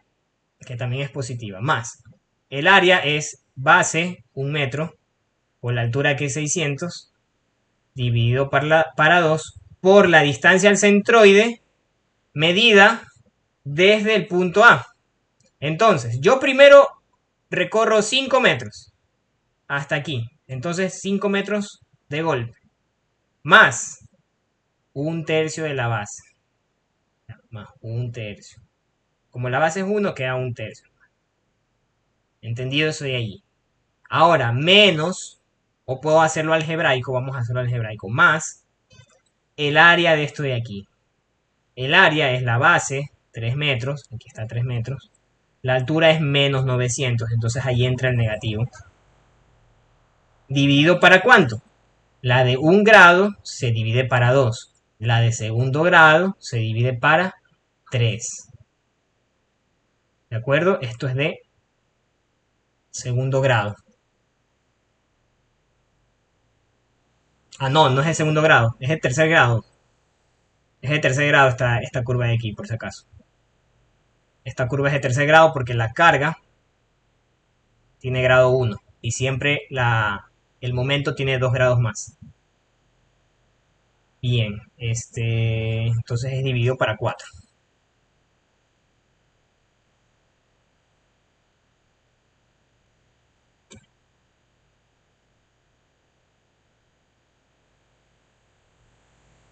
Ya, entonces, ahora sí, la distancia hacia el centroide. La distancia hacia el centroide va a ser... Ah, cierto, sí. No hice la grande en el anterior. O sí lo puse. Ah, no, ese lo expliqué en el libro. Bueno. Ya, entonces, la distancia hacia el centroide va a ser, como es de segundo grado, la distancia hacia el centroide es 1/5 de la base. Ya, porque la curva es de tercer grado. Entonces, como es 1/5 de la base, ese quinto está medido desde aquí. Entonces, desde acá son 4/5, pero tengo que aumentarle los 2 metros. Entonces, es 2 más 4/5 y la base era 3 metros solamente. Ya, ahí está, esa es mi ecuación. Entonces, el área entre A y D multiplicada por la distancia al centroide medida desde el punto A va a ser igual a todo esto que está aquí y sale 11.13 kilonewtons por metro al cubo. Ese es mi resultado. Ya, ese es mi resultado.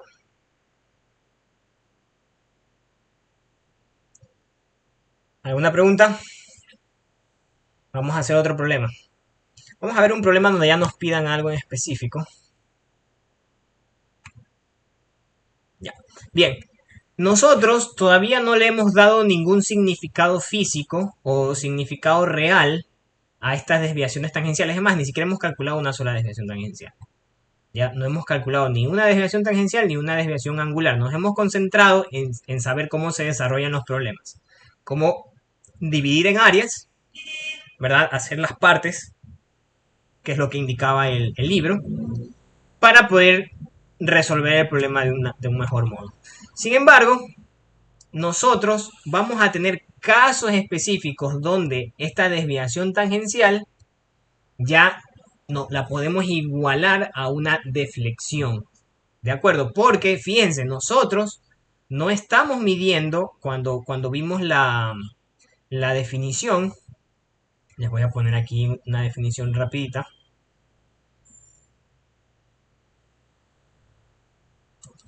Miren, nosotros no medimos la desviación tangencial con respecto a la elástica inicial, que a lo mejor está por acá, sino que la hacemos con respecto a algún punto. Entonces, en realidad, ¿qué tan útil es para mí medir algo desde un punto que ni siquiera sé dónde está hacia otra pendiente que tampoco me representa mucho? ¿Sí? No tiene mucha lógica todavía. Sin embargo, hay problemas donde esas pendientes y esos puntos coinciden con algo que yo conozco. Entonces, si yo puedo medir la distancia entre un punto y una pendiente y yo conozco ya la posición de ese punto y esa pendiente, ¿sí? O conozco algo de ellos dos, yo puedo relacionar ese resultado con un resultado que sí me va a servir para calcular algo. Ejemplo, primer ejemplo, las vigas en voladizo. Ese es el primer ejemplo que está en el libro. Entonces, ¿qué ocurre? Cuando yo tengo una viga en voladizo, ¿qué pasa con la pendiente en el empotramiento? Alguien dígame qué pasa con la pendiente en el empotramiento. La pendiente sería 0. Exactamente. La pendiente en el punto B, en este caso en particular, va a estar horizontal. ¿Por qué? Porque es 0. Entonces, resulta que si yo mido, ¿ya? La desviación tangencial entre el punto B, que siempre está horizontal, es decir, puedo decir que mi punto B está aquí, por ejemplo, ¿ya? Pero quiere decir que está a esa altura, ¿ya? Con respecto a un punto A cualquiera en la elástica de la viga, es decir, a la pendiente de un punto cualquiera en ese, o mejor dicho, no, a un punto cualquiera, si sería un punto cualquiera, perdone. Si yo calculo la desviación tangencial entre un punto cualquiera, ya ahí sí, entre un punto cualquiera, en la elástica que está ya deformada, y la pendiente que pasa por el punto B, que yo siempre sé que está horizontal, yo estoy calculando literal la deformación o el desplazamiento, mejor dicho, de ese punto A con respecto a quién, a mi horizontal original. Entonces, ya le estamos dando un significado físico a esa desviación tangencial. Ya no es algo sin sentido o sin mucha utilidad, sino que ya le estamos diciendo que allá, resulta que como está empotrado de ese lado, su pendiente siempre es horizontal. Entonces, allá, si yo mido de cualquier punto de la elástica, la desviación tangencial a esa tangente que sabemos que es horizontal y que coincide con la elástica no deformada, entonces yo estoy calculando cuánto se desplazó el punto A. O sea, ya le estamos dando un significado a esa ecuación. Entonces vamos a hacer un problema. Con esto terminamos.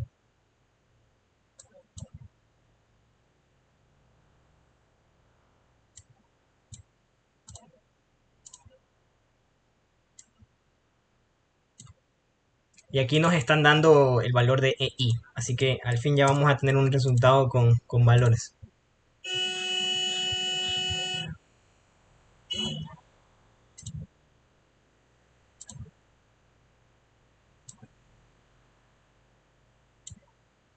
Ya. Entonces, la viga en ménsula es voladizo por si acaso, de la figura 619. Vamos a ver dónde está la figura 619. Ah, ya, es esto.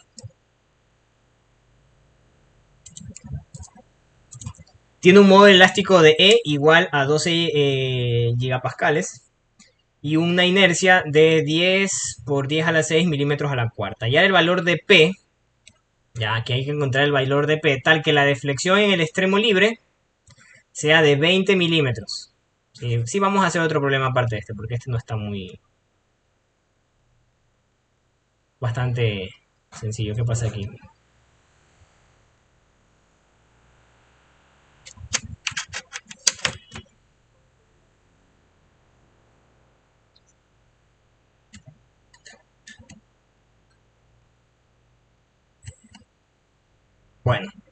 Es que no me deja marcar otro color.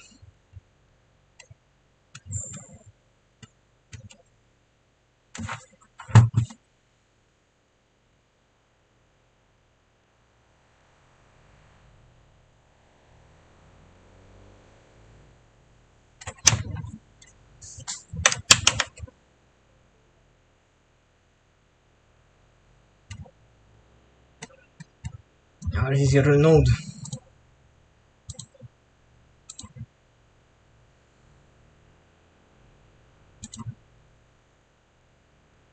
Ya, ahora sí.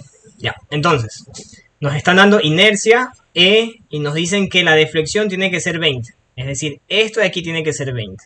Entonces, yo ya sé que mi pendiente en C está acostada. Por lo tanto, yo puedo calcular la deflexión entre este punto A, que aquí lo han puesto como A', ¿sí? Y esta pendiente que está aquí. Entonces, por definición, yo digo que esa va a ser la pendiente, perdón, la desviación tangencial entre A, ¿ya? Y la pendiente que pasa por el punto C.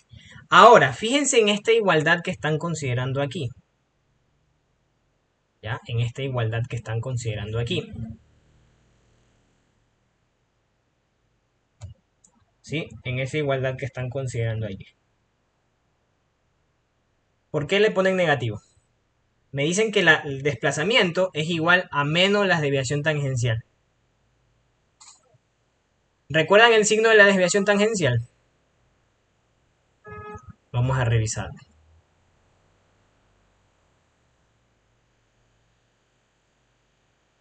Los signos de la desviación tangenciales me indican que si el punto queda situado debajo de la tangente, ¿sí? Va a ser negativo. ¿De acuerdo? Entonces por eso le ponen aquí el signo negativo, porque el desplazamiento hacia abajo usualmente se lo puede considerar positivo. Eso es una vaina así medio rara que usan los libros, pero es así. En todo caso, esa desviación tangencial es negativa. Esa desviación tangencial es negativa. Y mi desplazamiento, usualmente, cuando está hacia abajo se lo considera positivo. Ya. Entonces, como la desviación tangencial es negativa,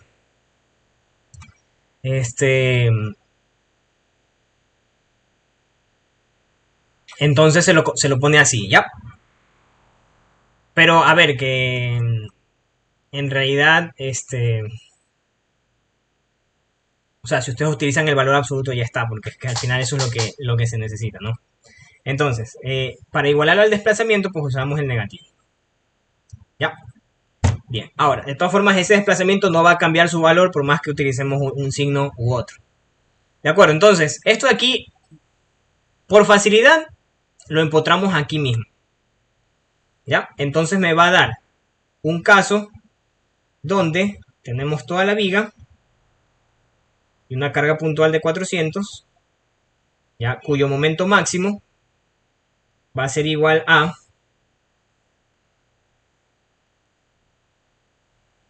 como está en el mismo sentido, va a salir negativo, entonces este momento va a ser igual a menos 400 multiplicado por la distancia, que es 1 y 2, es decir, menos 1200, 3 metros, menos 1200 newton metro.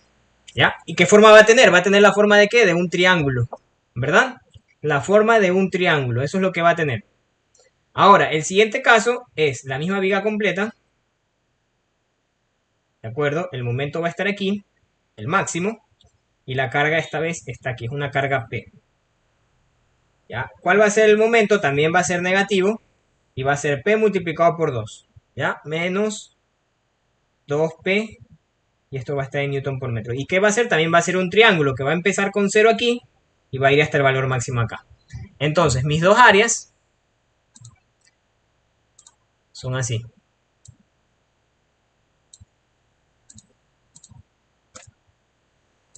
Ahí están mis dos áreas. Esas son mis dos áreas. ¿De acuerdo? Entonces, lo que hay que plantear aquí es lo siguiente. Que el T, desde A hasta C, es decir, la desviación tangencial entre el punto A hasta la pendiente que pasa por C va a ser igual a ¿qué? A 1 sobre EI, miren, ya estoy usando el 1 sobre EI, por el área entre los puntos A y C, multiplicado por las distancias al centroide, medidos desde dónde. Ahí los quiero ver. Ya. Desde A, tal cual. Es decir, desde acá. Yo tengo que medir esta distancia y tengo que medir esta distancia. ¿Sí? Entonces, esto va a ser igual a ¿qué? A menos la deflexión, ya estamos reemplazando, 1 sobre EI, y lo multiplicamos. A ver, primer área. Primer área, vamos a considerar la de aquí, la pequeñita, ¿ya? Base es menos... No, 2 sería la base. Sí, la base es 2. 2 por la altura menos 2p dividido para 2, porque es un triángulo. Multiplicado por la distancia a la base, al centroide, perdón. Entonces tenemos 1 metro para empezar, ya, 1 metro. Más sería 2 tercios de la base. 2 tercios de 2. Ya, esa es la primera. La otra área también es negativa, pero le voy a considerar un más aquí y el menos se lo voy a considerar en altura, ¿ya? Más, la base son 3 metros, la altura es menos 1200, ¿ya? Y como es un triángulo, se divide para 2. Y esto va multiplicado por la distancia al centroide, que ahí sí son 2 tercios de la base, ¿ya? 2 tercios de la base, que es 3. ¿Ya? Entonces, esto de aquí me sale así. Si yo despejo este EI, podemos decir que este EI, por el desplazamiento, y miren lo que voy a hacer, se va el menos, se va este menos y se va este menos. ¿Sí o no? Es factor común, básicamente. ¿Ya? Y me queda la suma de estas dos, que es que al final iba a salir lo mismo, o sea que no pasaba nada. ¿Ya? Y esto sale 4.667p. El primero recordemos que queda en términos de p y el otro sale, a ver, aquí tenemos 3 por 600, 1800 por 2, 3600. ¿Ya? Y esto está en newton por metro al cubo. ¿De acuerdo? Entonces, nosotros podemos reemplazar aquí lo siguiente, lo que está de este lado de acá de la ecuación. ¿Por qué? Porque E sabemos que es 12 por 10 a la 9. Ya, eso era dato del problema. ¿Dónde está? Aquí está, 12 gigapascales. Y es la inercia y es 10 por 10 a la menos 6. Ya lo estoy llevando a metros, por si acaso. A metros. ¿Sí? Porque está en milímetros a la cuarta, lo estoy llevando en metros a metros a la cuarta. Entonces por 10 a la menos 6. Y luego, el desplazamiento este de aquí nos habían dicho que era 20 milímetros. Entonces, el desplazamiento es 20 por 10 a la menos 3. ¿Ya? Y esto va a ser igual a 4.667p más 3600. Si despejamos p nos sale negativo, menos 257 newtons. Ya, entonces resulta que la carga, para poder compensar esto y que la desviación solo sea de 20 milímetros, la carga tiene que estar para arriba en realidad. Y tiene que ser de 257 newtons. Bien, ¿alguna pregunta? Miren cómo ya le dimos un significado físico a esa desviación tangencial. La desviación tangencial era igual a 20 milímetros. Disculpe, profe, ¿podría repetir lo último? ¿Qué parte? ¿Por qué salió negativo y qué pasaría? Ah, sale negativo porque al despejar el P sale negativo. Ya, sí, sí. ¿Y qué pasaría? ¿Y qué pasa con que sea negativo? Ah, que ¿Cómo ya? la carga estuvo mal asumida hacia abajo aquí. Ah, ya, listo, profe. Nada más. Bien.